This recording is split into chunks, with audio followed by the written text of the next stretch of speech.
अस्सलाम वालेकुम। आपको आज के प्रोग्राम में खुशामदीद। सरहदी झड़पों के बाद पाकिस्तान और अफगान तालिबान के दरमियान दोहा में होने वाले मुज़ाकरात अब कल होने का इम्कान है। यह भी इतलात है कि तालिबान वफ्द की क़यादत उनके वज़ीर दिफा मुल्ला याकूब, जबकि पाकिस्तानी वफ्द की क़यादत सीनियर सिक्योरिटी हुक्काम करेंगे। सिफारती ज़राए के मुताबिक सफ़र के लिए अक़वाम मुत्तहिदा की सलामती कौंसिल की जानिब से इजाज़त ना मिलने के बाद तालिबान हुकूमत ने अपने वफ्द को तब्दील कर दिया था। इससे पहले पाकिस्तान ने 15 अक्टूबर को अफगान तालिबान की सीज फायर की दरखास्त पर अगले 48 घंटों के लिए आर्जी जंगबंदी का फैसला किया था। तर्जुमान दफ्तर खारजा शफकत अली खान का यह कहना है कि पाकिस्तान और अफगानिस्तान मसले के पुरअमन हल के लिए तामीरी मुज़ाकरात में मसरूफ हैं। उन्होंने कहा कि पाकिस्तान दहशतगर्दी से मुतालिक अफगान वजीर खारजा के उन बयानात को मुस्तरद करता है जिसमें उन्होंने इंडिया में मौजूदगी के दौरान कहा था कि दहशतगर्दी पाकिस्तान का अंदरूनी मसला है। तर्जुमान ने वाज़ेह किया कि दहशतगर्दी सबका मसला है और इसे किसी एक मुल्क से नहीं जोड़ा जा सकता। शफकत अली खान ने यह भी कहा कि भारत की जानिब से अफगानिस्तान में दहशतगर्दों की पुष्टपनाही, तरबियत और दीगर सरगर्मियां रिकॉर्ड पर हैं। उन्होंने कहा कि पाकिस्तान ने अपने दिफा के हक के तहत तालिबान के हमलों को मौसर तौर पर पसपा किया और जवाबी कार्रवाई में शहरी आबादी नहीं बल्कि सिर्फ दहशतगर्द अनासिर को निशाना बनाया गया। वज़ीर आज़म शहबाज शरीफ की ज़ेर सदारत अफगान पनाह गज़ीनों की वतन वापसी से मुतालिक एक आला सतह इजलास हुआ जिसमें हुकूमत ने गैर कानूनी मुकीम अफगान महाजरीन को फौरी तौर पर वापस भिजवाने का फैसला किया और उन्हें कोई मोहलत अब मजीद नहीं दी जाएगी। यह फैसला किया गया कि सिर्फ वही अफगानी पाकिस्तान में रह सकेंगे जिनके पास दुरुस्त वीज़ा मौजूद होगा। इजलास में वज़ीर आला खैबर पख्तूनख्वा सुहेल आफरीदी ने शिरकत नहीं की। उनकी अदम शिरकत की वजह से उनकी नुमाइंदगी मुज़म्मिल असलम ने की। शहबाज शरीफ ने कहा कि गुज़िश्ता रोज़ खैबर पख्तूनख्वा के वज़ीर आला से टेलीफोन पर गुफ्तगू की, उन्हें मुबारकबाद दी और वफाक की जानिब से हर किस्म के ताउन की यकीन दहानी करवाई और कहा कि खैबर पख्तूनख्वा वफाक की एक अहम इकाई है। वफाकी हुकूमत इसके अवाम के फलाह और तरक्की के लिए सूबाई हुकूमत के साथ हर किस्म के ताउन के लिए तैयार है। वज़ीर आज़म ने अफगान पनाह गज़ीनों की वतन वापसी के हवाले से सूबों को मुकम्मल ताउन की वो दरख्वास्त की। दूसरी तरफ खैबर पख्तूनख्वा में दहशत गर्दों के खिलाफ कार्रवाइयाँ आज भी जारी नहीं। शुमाली वज़ीरिस्तान के इलाके मीर अली में सिक्योरिटी फोर्सेज के कैंप पर खवारिज का एक हमला नाकाम बना दिया गया। खुद को हमलावर समेत 4 खारजी हलाक कर दिए गए, जबकि दत्ताखेल में इंटेलिजेंस बेस्ड ऑपरेशन में 6 खवारजियों को हलाक किया गया। लकी मरवत में भी सिक्योरिटी फोर्सेज ने 8 खवारिज को हलाक किया। अब दहशत गर्दी के खिलाफ केपी की जो सूबाई हुकूमत है और वफाकी हुकूमत के दरमियान वर्किंग कोऑर्डिनेशन क्या रुख इख्तियार करेगी, और पहले ये जो कि पाकिस्तान और अफगानिस्तान के दरमियान इस वक्त जो मामलात हैं और सीज फायर जिसके हवाले से इत्तलात आ रही हैं कि इसको एक्सटेंड कर दिया गया है, बातचीत अभी होनी है, इस हवाले से क्या तवक्कुआत होनी चाहिए, इस पर बात करने के लिए पाकिस्तान के साबिक नुमाइंदा खसूसी रह चुके हैं अफगानिस्तान के लिए आसिफ दुरानी साहब इस वक्त मेरे साथ मौजूद हैं। उनसे इस हवाले से बात करते हैं। आसिफ दुरानी साहब, बहुत शुक्रिया आपके वक्त। आसिफ दुरानी साहब, सबसे पहले तो फरमाइएगा, ये जो अभी आप खराब हालात देख रहे हैं पाकिस्तान और अफगानिस्तान के दरमियान, आपके ख्याल में इन खराब हालात के पीछे मुहर्रकात क्या है, वजूहात क्या है, क्यों 2021 के बाद जो एक रिलेशनशिप थी जिसके हवाले से बहुत सी तवक्कुआत थी वो इस नहज पर आ गई है? देखिए, ये पाइल अप होता रहा है। ये जो तालिबान ने जिस तरह का रवैया अख्तियार किया और उसमें टीटीपी के खिलाफ कोई एक्शन नहीं लिया, तो ये पाकिस्तान के लिए रोज़ ब रोज़ एक सोर्स ऑफ कंसर्न बनता रहा। और फिर ये कि उसमें मसला ये हो रहा था कि इसमें सिर्फ टीटीपी नहीं, उनके साथ फिर ये अफगान तालिबान या जो नॉर्मल वो हैं वो भी उनमें शामिल हो जाते थे। तो इसलिए ये यानी और बारहा तालिबान हुकूमत को ये जतलाया भी गया कि ये उनको एक हुकूमत की तरह जो है बिहेव करना चाहिए और अब वो अपोजिशन की तरह बिहेव न करें। अब वो गुरिल्ला फाइटर नहीं रहे, अब वो हुकूमत में हैं और उनको जिम्मेदारी का सबूत देना चाहिए। तो ये तमाम चीज़ें है, ये तालिबान को कई दफ़ा दोहराई गई। लेकिन ये कि जब ये लेटेस्ट हुआ जिसमें हमारे कई जवान शहीद हुए इंक्लूडिंग लेफ्टिनेंट कर्नल, तो उससे जाहिर है ये अंदाज़ा लगाया गया कि लगता है ये है कि अफ़गान तालिबान हमारी बात को सीरियसली नहीं ले रहे। तो इसमें अच्छा। मेरे ख्याल में अफ़गान तालिबान को जो है ये ख्याल करना चाहिए कि उनके उनके जो सबसे बड़ी जो स्ट्रेंथ या सपोर्ट रही है वो पाकिस्तान से रही। तो अगर आप उसी को जो है जी। अपने खिलाफ कर लेंगे तो फिर बात नहीं बनेगी और ये दोनों मुल्कों के लिए ठीक नहीं होगा। राइट। राइट, लेकिन दुरानी साहब, ये जो तहफ़्फ़ुज़ात हैं, ये तो 2021 से पाकिस्तान बारहा इनका जिक्र कर रहा है, मुख्तलिफ लेवल्स पर जो है वो एंगेजमेंट रही है। मसला तो TTP जैसे ग्रुप्स का ही है जो पाकिस्तान में आकर कार्रवाई करते हैं और फिर अफगानिस्तान चले जाते हैं, जहां उन्हें या तो आज़ादी है या फिर उनकी सहूलत कारी की जाती है। जो तहफ़्फ़ुज़ात हैं मुख्तलिफ लेवल्स पर एंगेजमेंट के बावजूद, आपके ख्याल में इनको एड्रेस क्यों नहीं किया जा सका तालिबान की हुकूमत की तरफ से? जी, ये कई इसमें अवामिल शामिल हैं। लेकिन पाकिस्तान का इमीडिएट कंसर्न जी। तो ये टीटीपी पहले भी हमले कर रहा था, लेकिन तालिबान के आने के बाद से उनकी शिद्दत में और तादाद में हम्म। इजाफा हुआ। तो इससे ये एक बहुत बड़ा सोर्स ऑफ कंसर्न रहा पाकिस्तान के लिए। और हाँ। इसमें हैरत इस बात की है कि ये तालिबान जो टीटीपी वाले मुल्ला हैबतुल्ला के हाथ पर अपने बैत करने का दावा करते हैं और मौलाना हैबतुल्ला ने तो पाकिस्तान पे हमला करना हराम करार दिया था। ये खुद तालिबान ने जो है हमें बताया था। हाँ। तो ये इससे सूरत-हाल यानी गैर यकीनी हो जाती है और फिर जो तालिबान यानी यकीन दहानियाँ कराते रहे हैं मीटिंग्स में, हम्म। लेकिन उस पे अमल नहीं होता रहा। वो ये भी कहते रहे हैं कि आप चंद महीनों में एक बहुत बड़ा फ़र्क देखेंगे कि हम उनको कंट्रोल कर लेंगे, ये कर लेंगे, वो कर लेंगे, लेकिन उसके उलट ही हुआ। तो ये इससे जो आप नताइज हाँ। अख़ज़ कर सकते हैं वो ये है कि या तो ये खुद शामिल हैं उसमें टीटीपी के साथ, या फिर इनके अंदर वो अहलियत नहीं है। अगर वो अहलियत नहीं है तो फिर उनकी इस्तेदाद बढ़ाने में भी पाकिस्तान मदद दे सकता है, लेकिन उसमें भी वो उन्होंने ऐसे कोई ज़िक्र नहीं किया हम्म। कि हम उनकी मदद कर सकें। काउंटर टेररिज़्म इश्यू पे वो दे फील शाय, वो आगे नहीं आते, जबकि पाकिस्तान उनकी मदद कर सकता था। तो हाँ। ये बहुत से अवामिल हैं जो कारफरमा हैं, लेकिन उसमें सबसे बड़ा जो मेरे ख़्याल में फैक्टर है वो जी। ये तालिबान की जो है वो जो जिस तरह से वो हुकूमत कर रहे हैं और फिर उनका जो अंदाज़ है बायलैटरल रिलेशनशिप या डिप्लोमेटिक लेवल पे किस तरह से बिहेव करना है, तो उसमें देयर इज़ हाँ। Much to be desired. Right.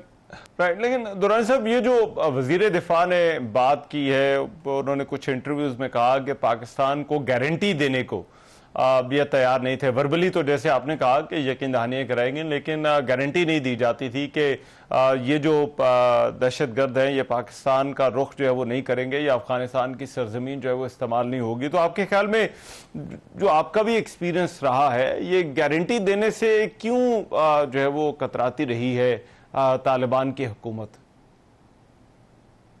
मुझे नहीं पता वज़ीर दिफा साहब ने किस कॉन्टेक्स्ट में गारंटी की बात की है। आया वो तालिबान गारंटी देने के काबिल हैं या नहीं है। लेकिन वो इस बात के सही। ज़रूर ज़िम्मेवार हैं कि ये जो तालिबान हैं उनके आइडियोलॉजिकल कज़न्स हैं, ये जो टीटीपी वाले, उनको जहाँ इन्होंने रखा है वो असले के साथ फिरते हैं, तो कम से कम वो 2-3 चीज़ें कर सकते हैं। नंबर 1 कि वो टीटीपी को गैर मुसल्लह करें, उनको असला साथ रखने की इजाज़त ना दें। दूसरा वो ये कर सकते हैं कि जो टीटीपी की लीडरशिप है, तकरीबन 1 दर्जन से ज़्यादा टीटीपी के ग्रुप्स हैं, उनके लीडर्स हैं वो अफ़गानिस्तान में हैं। उनकी जो है मूवमेंट और उनके जो जी। पाकिस्तान के खिलाफ जो साजिशें करते हैं, उन पे पाबंदी लगाई जाए। और अगर ये नहीं करते हैं तो तीसरी बात है फिर टीटीपी को हमारे हवाले कर दें, लेकिन वो भी ये नहीं करते हैं। हवाले तो वो करेंगे भी नहीं, वो कहते हैं कि जी ये हमारे हाँ। जो है उनका रिफ्यूजी का स्टेटस है तो हम ये मजबूर हैं। और सो कॉल्ड पश्तूनवाली कोड जो है वो अच्छा। भी इस्तेमाल करना चाहते हैं इस मामले में।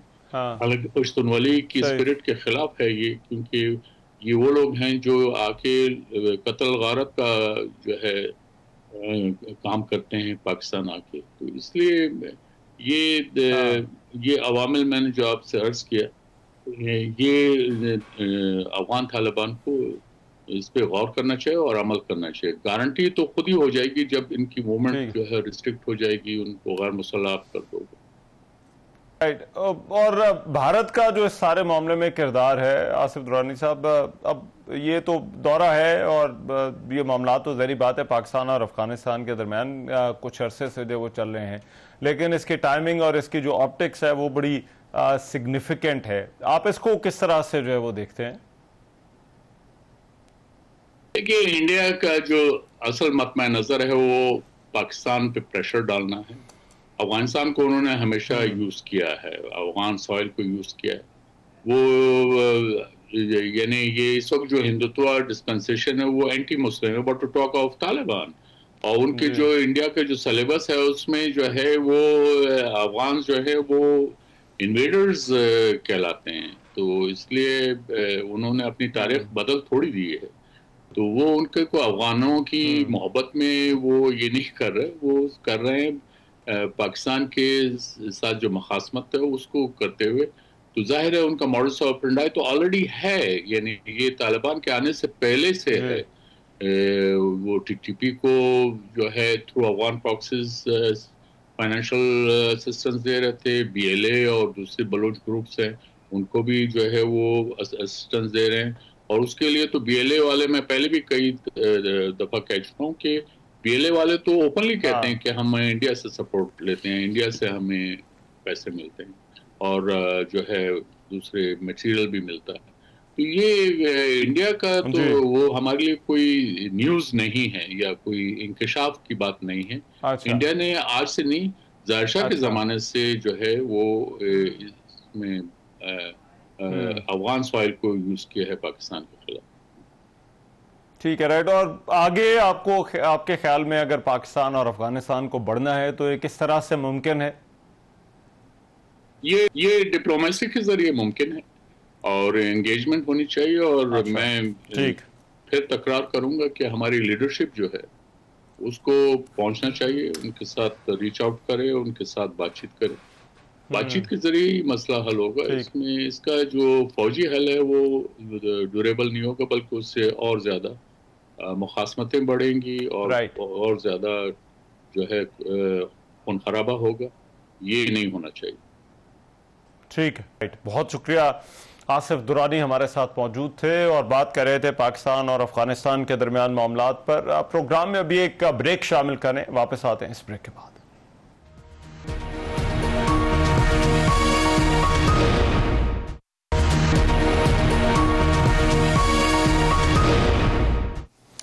Welcome back after the break. Pakistan और अफगानिस्तान के दरमियान जो मुज़ाकरात की बात चल रही है, एक तो सीज़ फायर जो 48 घंटे के लिए हुआ, उसके हवाले से इत्तलात ये आ रही हैं, मीडिया रिपोर्ट्स ये हैं कि उसको एक्सटेंड करने का भी फैसला हुआ है। और दूसरी तरफ जो मुज़ाकरात हैं उनके अब कल होने का इम्कान जो है वो जाहिर किया जा रहा है। लेकिन ये तमाम के तमाम मामलात जो पाकिस्तान और जो अफगानिस्तान में तालिबान की जो एक रजीम है, जो बातचीत जो कतर में होने जा रही है, क्या तवक्कुआत हैं उस हवाले से, और क्या ऐसी किसी बातचीत से कोई उम्मीद रखनी चाहिए या नहीं, इस पर प्रोग्राम के इस हिस्से में बात होगी। हमारे प्रोग्राम द रिव्यू के होस्ट और सीनियर कॉरेस्पॉन्डेंट जो फॉरेन पॉलिसी को कवर हैं, कामरान यूसुफ इस वक्त मेरे साथ मौजूद हैं। उनसे इस हवाले से मजीद बात करते हैं। कामरान यूसुफ, बहुत शुक्रिया। कामरान यूसुफ, सबसे पहले तो बताइएगा ये सीज फायर पर जो कोई बातचीत है, कोई राब्ते जो हैं, वो उस हवाले से क्या इत्तलात हैं और क्या कहा जा रहा है कि सीज फायर का जो मुस्तकबिल है वो क्या नजर आ रहा है? देखें, जो 48 घंटे की सीज फायर थी उसका तो ऑफिशियली टाइम तो आज पाकिस्तानी वक्त के मुताबिक 6 बजे वो तो ख़त्म हो गया है। लेकिन जो मेरी ज़राए से बात हुई है, पाकिस्तानी ज़राए से, गारंटी नहीं है, लेकिन उनका यही कहना है कि फ़िलहाल ये जंगबंदी जो है वो जारी रहेगी। और उसमें जो इम्पोर्टेंट आपने इंगेजमेंट की बात की, इस सारी जंगबंदी में दो जो पाकिस्तान के फ्रेंडली कंट्रीज़ हैं, सऊदी अरब और कतर, और ख़ास करके कतर ने एक रोल प्ले किया। और कल प्राइम मिनिस्टर ने भी जिक्र किया था, उन्होंने ऑफ़र भी किया मीडिएशन का। और आज जो मेरी इत्तला थी कि कुछ खबरें चल भी रही थी कि दोहा में दोनों हुकाम के दरमियान, पाकिस्तान और अफ़गान तालिबान के दरमियान मुज़ाकरात होंगे, लेकिन वो नशिस्त आज नहीं हुई। और मेरी पाकिस्तान के एक सीनियर एहलकार से बात हो रही थी, उनका ये कहना है कि ये मुज़ाकरात अब कल यानी कि हफ्ते को होंगे।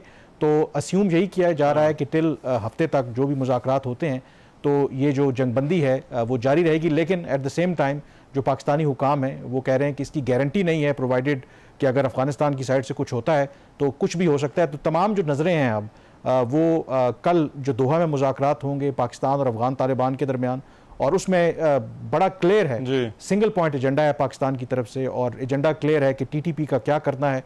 और इस दफ़ा पाकिस्तान ने यह कहा है कि ज़ुबानी बात नहीं होगी, इन राइटिंग अफगान तालिबान को देना पड़ेगा। कतर गारंटर बनेगा और बाकायदा एक टाइम लाइन होगी जो भी एग्रीमेंट होगा दोनों मुल्कों के दरमियान, मीडिएटेड बाय कतर। अच्छा, राइट। लेकिन इस हवाले से जो दोनों के दरमियान इस वक्त माहौल है, उस हवाले से क्या इत्तलात है?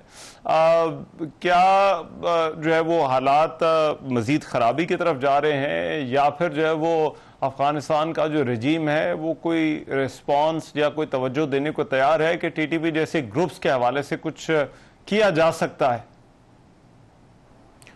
देखिए, टेंशन जो है वो बिल्कुल परसिस्ट कर रही है। इनफैक्ट आज नमाज जुमा में खुतबों के दौरान जो अफगान तालिबान की क़यादत है, उन्होंने तमाम मसाजिद को कहा था कि वो पाकिस्तान ने जो भी कार्रवाई की है उसकी मजम्मत भी करें, और एक इत्तेहाद की और पाकिस्तान के खिलाफ एक आप कह सकते हैं कि यूनाइटेड फ्रंट की बात करें।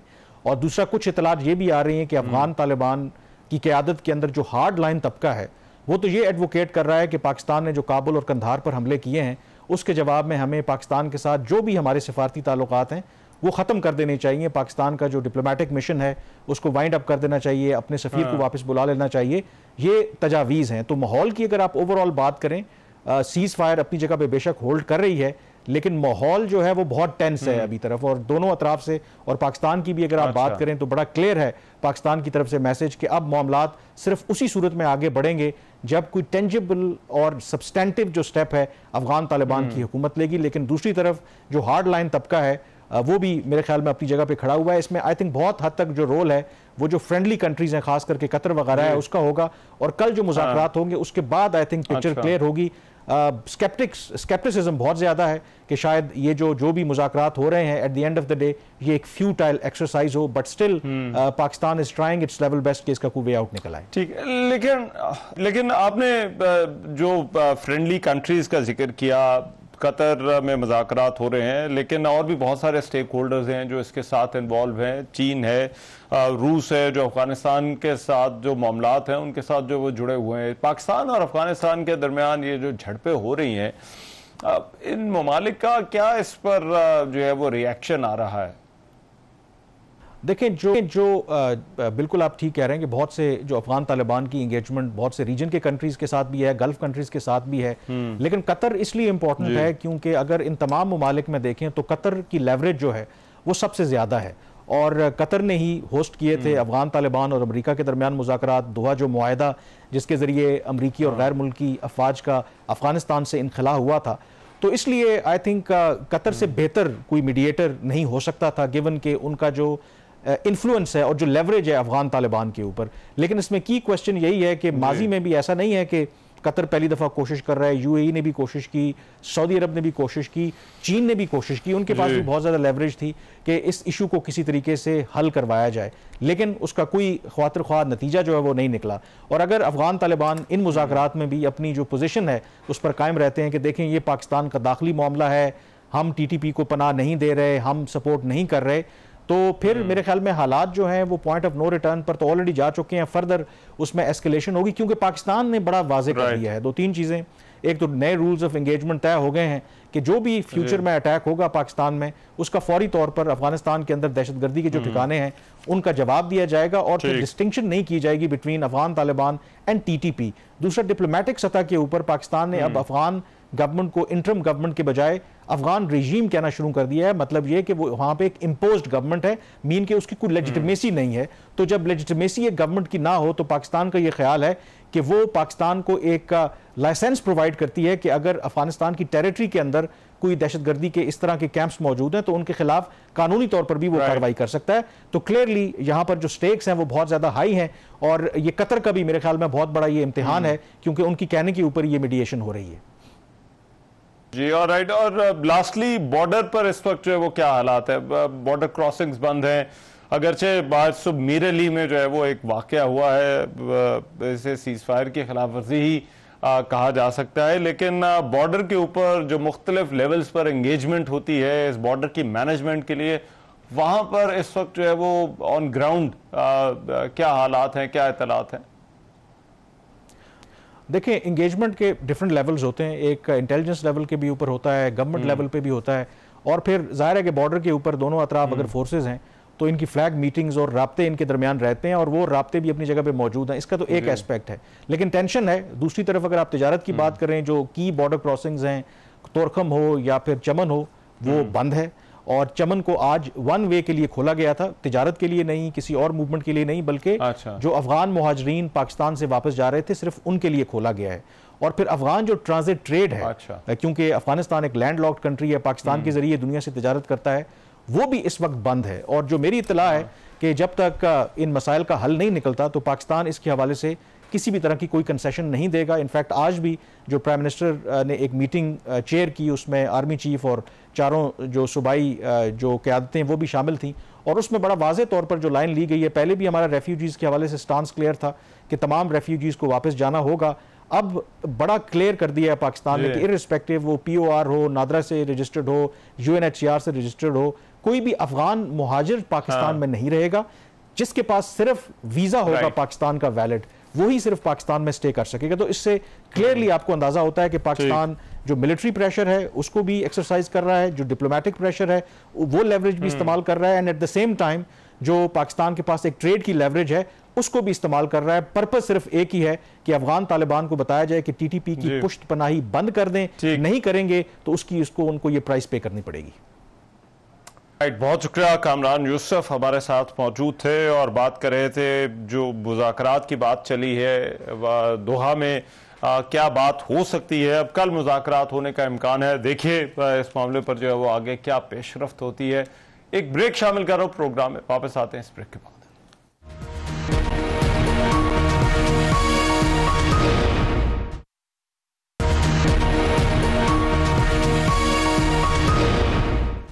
Welcome back after the break. Punjab काबीना ने TLP पर पाबंदी की मंजूरी दे दी है। महकमा दाखिला पंजाब ने वफाकी हुकूमत से पाबंदी की बाज़ाब्ता इजाज़त तलब की है। रिपोर्ट में TLP की सरगर्मियों को पब्लिक सेफ्टी के लिए खतरा करार दिया गया है। वज़ीर इत्तलात पंजाब उज़मा बुखारी ने कहा कि मजहबी जमात पर पाबंदी की समरी वफाकी हुकूमत को भिजवा दी गई है।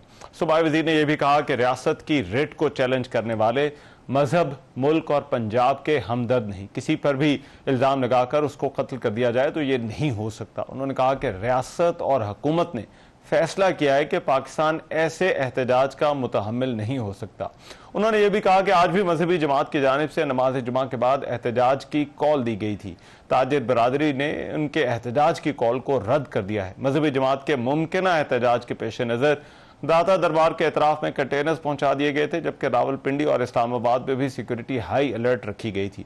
दूसरी तरफ तंजीमात अहले सुन्नत ने आज पहिया जाम, शटर डाउन हड़ताल या एहतजाजी मुजाहरों की कॉल की तरदीद कर दी। तर्जुमान तंजीमात अहले सुन्नत के मोहम्मद अकरम रिजवी जो तर्जुमान है, उन्होंने कहा कि आज किसी किस्म की हड़ताल की कॉल नहीं दी गई। पंजाब भर में पुरतशद्दुद एहतजाज पर मजहबी जमात के खिलाफ क्रैकडाउन भी जारी है। गिरफ्तार कारकुनों की तादाद अब 5000 से जायद हो गई है। पंजाब पुलिस का यह कहना है कि पुरतशद्दुद एहतजाज में मुलव्वस मुलजमान की गिरफ्तारियां और उनके खिलाफ क्रैकडाउन है वो फहरिस्तों के मुताबिक जो है वो किया जा रहा है। जबकि तहरीक लबैक के पुरतशद्दुद मुजाहरों में 2016 से 2025 तक पुलिस के कितने अहलकार शहीद और जख्मी हुए, कितनी गाड़ियां जलाई गई और नाकारा बनाई गई, इससे मुतालिक भी वो तफसीलात सामने लेकर आए हैं। पुलिस रिकॉर्ड के मुताबिक तहरीक लबैक के पुरतशद्दुद मुजाहिरीन ने लाहौर समेत पंजाब भर में 11 पुलिस एहलकारों को शहीद किया, जबकि बेकाबू हजूम के पथराव, डंडों और फायरिंग से 1648 एहलकार जख्मी हुए। इसी तरह पुलिस का यह कहना है कि मुजाहिरीन के तशद्दुद से 16 आम शहरी जाँ बहक हुए। तहरीक लबैक के पुरतशद्दुद मुजाहिरीन पर दहशतगर्दी की दफात के तहत 305 मुकदमा दर्ज हो चुके हैं, जबकि 480 दीगर दफात के तहत जो है वो दर्ज किए गए हैं। वफाकी वज़ीर दाखिला मोहसिन नकवी से जमीयत उलमा इस्लाम पाकिस्तान के सेक्रेटरी जनरल अल्लामा शाह अवैस नूरानी ने भी आज मुलाकात की। इस मुलाकात में इत्तफाक किया गया कि किसी भी बेगुनाह के खिलाफ हरगिज कोई कार्रवाई नहीं की जाएगी और अगर कोई बेगुनाह है तो उसे रिहा किया जाएगा। किसी भी मदरसे को बंद नहीं किया जाएगा और शरपसंदों से सख्ती से निपटा जाएगा।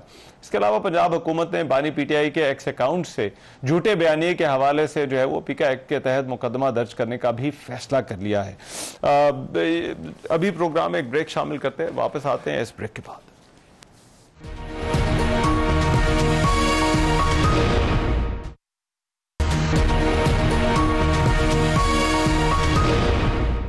Welcome back after the break. Khyber Pakhtunkhwa की सियासत खबरों में है और आज भी एक तरफ तो अफगानिस्तान और पाकिस्तान के दरमियान जो मामला चल रहे हैं उस हवाले से खासी बात हो रही है। इजलास हुआ आज, एक आला सतह का इजलास, जिसमें खैबर पख्तूनख्वा के जो नए वज़ीर आला हैं सोहेल आफरीदी, उन्होंने शिरकत नहीं की। उनकी जगह मुज़म्मिल असलम थे जो उस मीटिंग में शरीक हुए। लेकिन उसके साथ साथ जो सूबा है वहाँ पर जो है वो एक तरफ तो अभी हुकूमत साजी का अमल जो है वो मुकम्मल नहीं हो पा रहा। पाकिस्तान तहरीक इंसाफ का ये कहना है कि जब उन्हें इमरान खान से मुलाकात करने दी जाएगी, वो काबीना के नाम फाइनल करेंगे तो तभी जो है वो ये मुमकिन होगा।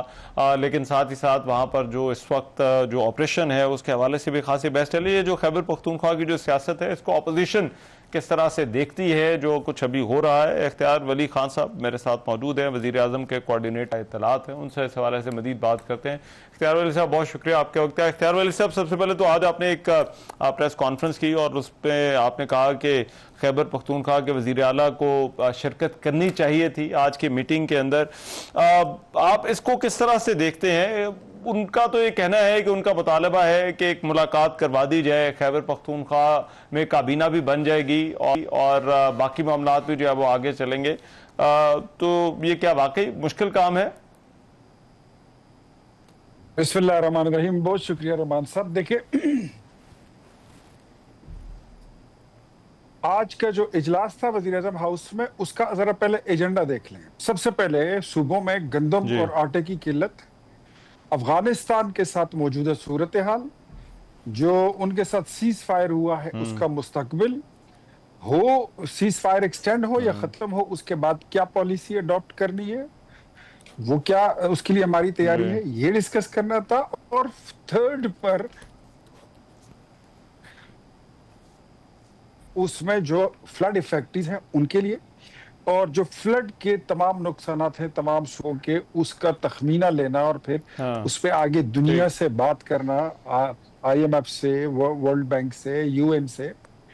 और मौसूफ हमारे हादसाती वज़ीर आला साहब फरमाते हैं कि बावजूद इसके कि मैं इस्लामाबाद में ही मौजूद हूँ लेकिन मैं इस इजलास में शिरकत नहीं करूंगा क्योंकि मैं इश्क इमरान में मुब्तला हूं।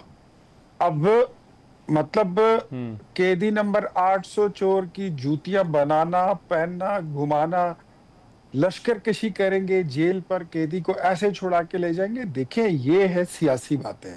आपको जिस काम के लिए बुलाया गया था वो है सरकारी ड्यूटी और रियासती ड्यूटी। वो आप पर अवाम का अब कर्ज है, वो आप पर इस सूबे की 4 करोड़ आबादी का अब कर्ज है। लेकिन ये मुझे महसूस हुआ आज के इश्क इमरान बामुकाबला इश्क पाकिस्तान हो गया है और मेरे ख्याल में इसमें नुकसान होगा खैबर पख्तूनख्वा के लोगों का।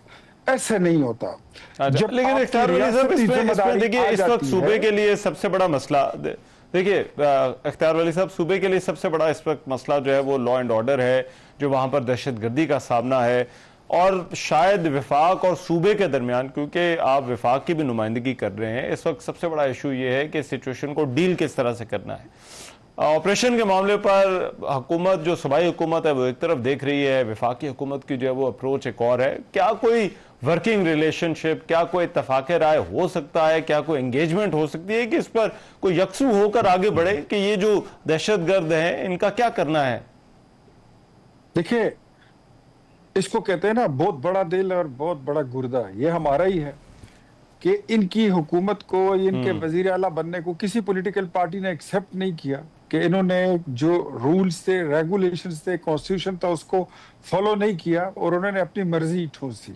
उसके बावजूद कल वजीर आजम ने आपको मुबारकबाद के लिए कॉल की, उन्होंने आपको मुबारकबाद दी, आपने वैसे ही एक जुमला साथ लगा दिया कि मैंने वजीर आजम को कहा कि मेरी मुलाकात करा दें, तो उन्होंने कहा कि मैं पूछ के बताऊंगा। नॉनसेंस। इस तरह होता है। सबसे पहले तो आपकी ये बेवकूफी है कि आप एक सूबे का काम वफाक से मांग रहे हैं, वो तरीका नहीं है। लेकिन उन्होंने आपको ये जो बात की नहीं, आप उनके साथ बांध रहे हैं। तो मेरे ख्याल में जो मैं समझता हूं कि जो इस वक्त सबसे बड़ा प्रॉब्लम है खैबर पख्तूनख्वा का, पाकिस्तान का, वो पाक अफगान कशीदगी है। और वो आप उस सूबे के वजीर आला हैं, चाहे कोई आपको तस्लीम करे ना करे, लेकिन आप हैं।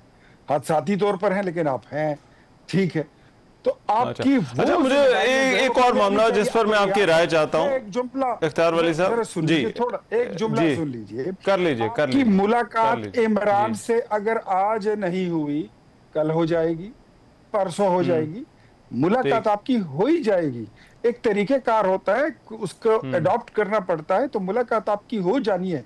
लेकिन जो आपकी जुमला जिम्मेदारियां हैं सरकारी, उसको कम से कम अपनी सियासत का जो आपकी भट्टी है उसका ईंधन ना बनाए।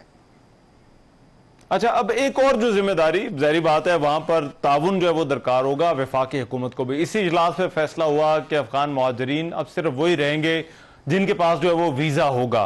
तो अफगान मुहाजिरीन सबसे बड़ी तादाद खैबर पख्तूनख्वा के अंदर मौजूद है। किस तरह से सूबाई हुकूमत अगर ताउन नहीं करती तो वफाक के लिए तो बड़ा मुश्किल होगा इनको वापस भिजवाना। देखिए, कोई मुश्किल नहीं है। वफाक जो है ना, उसके पास इतने वसाइल भी हैं और इतने सोर्सेज भी हैं, और एक नहीं 10 रास्ते हैं अपना काम करने के लिए। जो एग्जीक्यूशन हमें करनी होगी वो हम कर लेंगे। लेकिन हम ये समझते हैं कि जिस सूबे में एक हुकूमत अगर कायम हो तो उसको अपनी रियासती जिम्मेदारियां पूरी ईमानदारी के साथ आप सियासत भी करें, आपको किसी ने नहीं रोका। लेकिन आप जो मुल्क की मफाद के काम है उसमें कभी रोड़े मत अटकाए तो बेहतर है। ये नहीं हो सकता कि वफाक इस तरफ जाएगा तो सूबा इस तरफ जाएगा, ये हो नहीं सकता। This is impossible.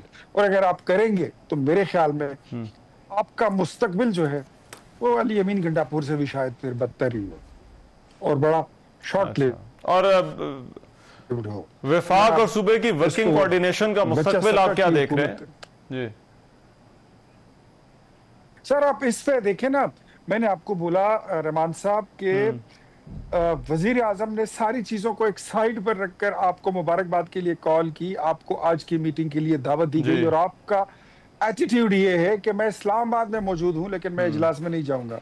यार क्या है, आप वजीर आला बन गए हैं कि आप कोई शहंशाह मुअज्जम जलालुद्दीन अकबर थोड़ी बन गए हैं? आप तो अपने आप को मुगल बादशाह समझने लगे हो।